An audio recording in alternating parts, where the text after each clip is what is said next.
Happy New Year! Wow, it's 2020, that's the future, isn't it? So now is a really good time to look back at the magnificent walks that I did in 2019. What a great year of walking it was. Today, we're going to walk along the course of the Tyburn, or the Tyburn maybe, of the Tyburn River, which runs underground from just up here actually. The source is just sort of the other side of Roslyn Hill at Fitzjohn's Avenue by the Shepherd's Well. And it makes a confluence of the Thames. Well, that's the debatable bit. What an absolutely stunning day. Sunday morning, 11 a.m. and I'm heading back out on the London Loop.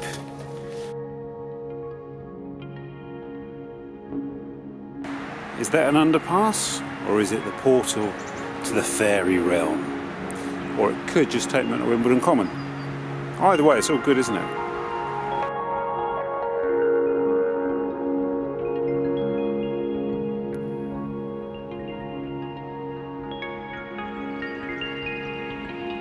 Over the last few years, people have asked me to do a comprehensive video on Wanstead Park, and this isn't it.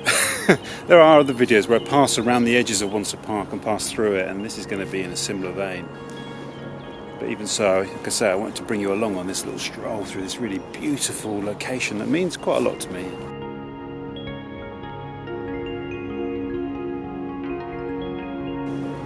Of course, today's borough of Newham was once divided into two boroughs, the borough of East Ham and West Ham.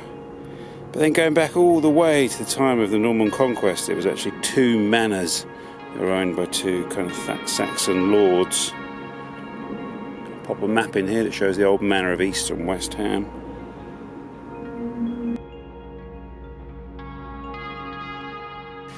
And here we have one of the tangible relics of medieval Stratford. What remains of the gardens of Stratford Langthorne Abbey, established I think in the 12th century. And here she is, the sacred River Lee, near the end of her long journey down from Leagrave, soon to make her confluence with the River Thames. I believe the word meander is the name of a river in Turkey. Now, I extrapolate that information from the title of a book where a guy kayaks along the meander in Turkey. It's a book I really need to read, isn't it? So here we have the bridge that carries the central line over the River Roding. It's a really majestic structure, isn't it?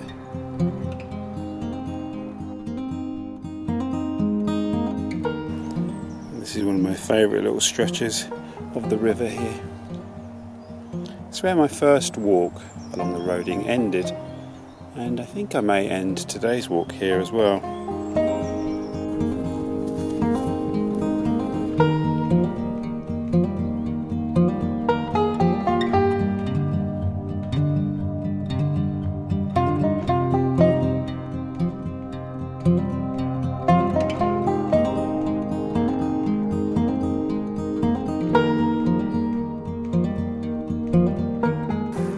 London Loop sign pointing me in a slightly different direction than I would instinctively go.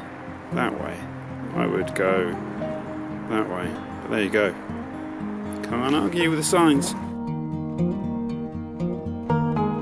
I know I've done quite a few Epping Forest walks, but in my opinion, you can never do too many Epping Forest walks. So I hope you enjoy coming along on this, what I think we can confidently call a spring ramble.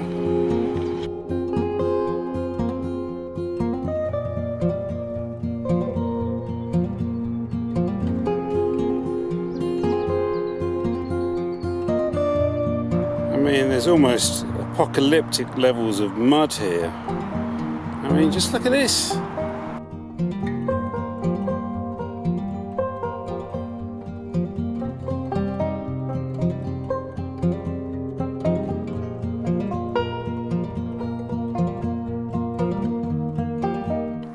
Sunset tonight is said to be 5 to 8, and this time of year the walks you do are always have a special feel to them. They're always memorable, these first walks of the long evenings. That's one of the reasons I wanted to come out somewhere like this today. Not that it would have particularly mattered if I'd been somewhere more urban, but it's that idea of striking out beyond the city limits into the countryside just outside of that. I feel like I'm obliged to do a shot of me walking through this tunnel. I should do a compilation of all the underpass footage I've shot, shouldn't I?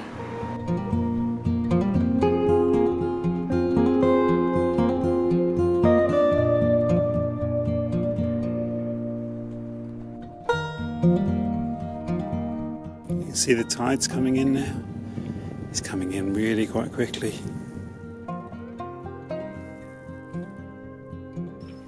It's interesting, as I was saying earlier, about a lot of walking is in the mind. It's psychological, and it's funny, when I was approaching North Fanbridge and I could see the shops and the pub, and I thought about getting some food in the shop and sitting by the river, having a couple of cans of beer, something to eat. I was really hungry and really thirsty. It was impossible, the idea that I could carry on without any food or drink. But once I reconciled myself to the fact, well, that was the way things were, and either give up or carry on as I am, suddenly I don't feel as thirsty as I did when I actually had water. It's interesting, isn't it? So I think we're coming up to the end of section 10 of the London Loop here. I'm not entirely sure where section 10 finishes and section 9 begins, because it is just really a continuous loop of, I'll put the amount of miles on the screen, I can't remember, I think it's 24 or 25 sections. So you don't have to just do them as I've been doing them in blocks, but that's just convenient. They do that for the sake of transport, ease of access, I guess. Oh, here you go, there's a sign up here. We have a clear direction here, heading towards the main road. I think of the sections, the London Loop I've done so far, this is by far and away the most liminal, the most interzonal, if I'm using that term correctly. So there it is, Heathrow Airport. Yep, and here it is. Wonderful. Down on the riverside path there.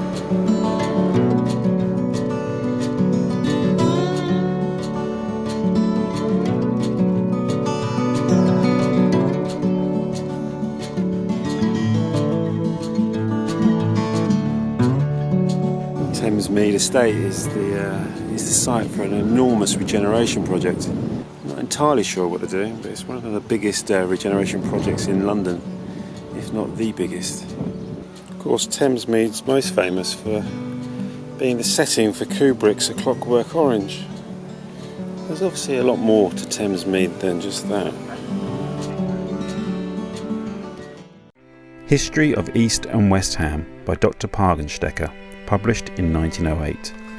East Ham is perhaps the most remarkable example of rapid transformation from a rural to an urban community. Its marvellous growth and development is absolutely without parallel in the history of the United Kingdom. Wayfarings round London by Pathfinder. Field path and woodland rambles in the home counties with directions and maps. Ramble number 30. Autumn fires by the Thames and why. Given a fine October day with just enough snap in it to make walking a keen delight, there is no part of England I would sooner walk over than this of South Buckinghamshire. It is well known to riverside men, anglers, oarsmen and the like, but one meets few pedestrians, and yet it has every merit that a good countryside for the wayfarer should have. Hanging woods, smooth chalky uplands, green water meadows, the finest, prettiest stretch of the Thames, old towns and hospitable inns, and a network of seldom used footpaths.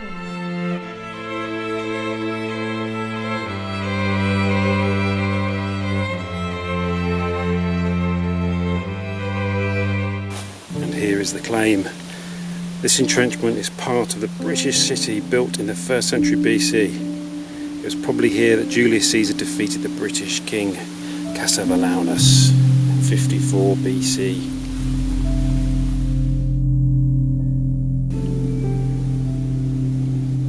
Wow, that's really dramatic. This is a really powerful location. You can really feel the energy here, even though these banks are significantly lower than they would have been at the time they were built. And you can imagine in a time of war, if this was used as that defensive enclosure, the tops of the banks would have been topped with stakes, sharpened stakes. Apparently Cassivellaunus planted sharpened stakes beneath the waterline at the Thames, and one of the Romans' attempts to invade was thwarted when the bottoms of their boats were ripped open. Really dramatic point in British history. Really amazing story.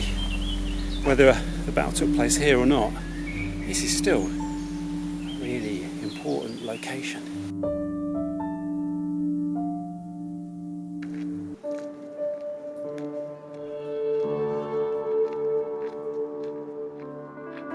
This is a magical location, Rammy Marsh, on the banks of the River Lee. This approach into Waltham Abbey beside Rammy Marsh and the river this is one of my favourite stretches of the Lee Valley here. Really magical, particularly if you can hit it around sunset like now. Glorious stuff. This is fantastic, floating greenhouse being pulled along behind this beautiful barge here. What a magical thing. That is absolutely fantastic.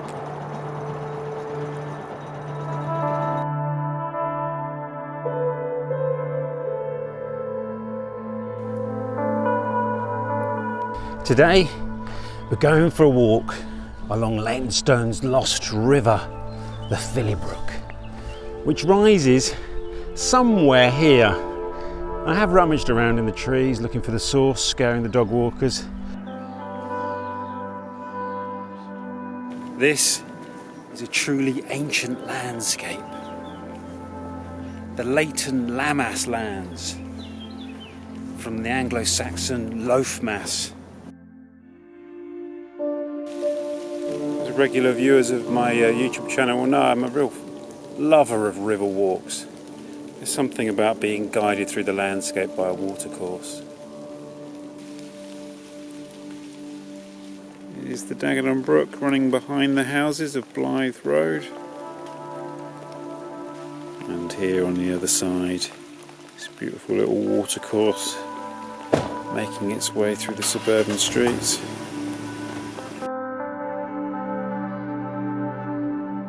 And the line of zero longitude passes just 19 feet to the east of this pillar. This is an incredibly significant location. It's the place where time begins.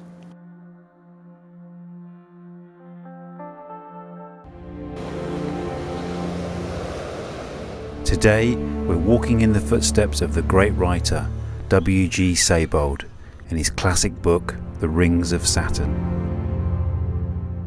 And that's the direction we're heading down there, the lost city of Dunwich. With the rippling reeds to my right and the grey beach to my left, I pressed on towards Dunwich, which seemed so far in the distance as to be quite beyond my reach. Spot of lunch on the go. Tasty chicken bolty slice for £1. Can't go wrong, can you? This western section of the London Loop really is an Edgelands ramble, isn't it? Here we're walking between a water treatment works and a cemetery. You can't get much more Edgelands than that.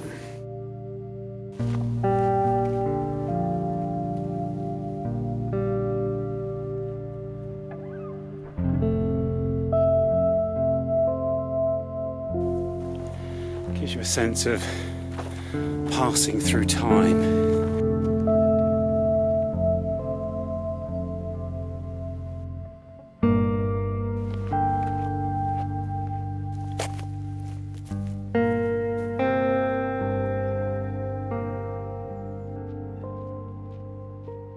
It's a beautiful, crisp, clear winter's morning.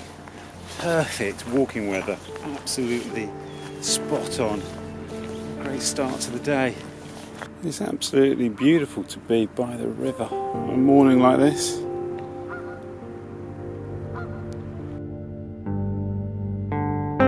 With all these little winding streets, this is a great city to be a flaneur.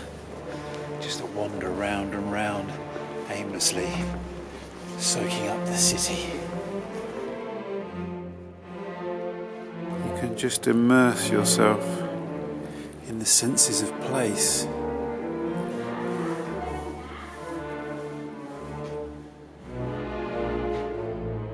I just want to say an enormous thank you for joining me on those walks in 2019. It's been such a pleasure to have you along walking beside me.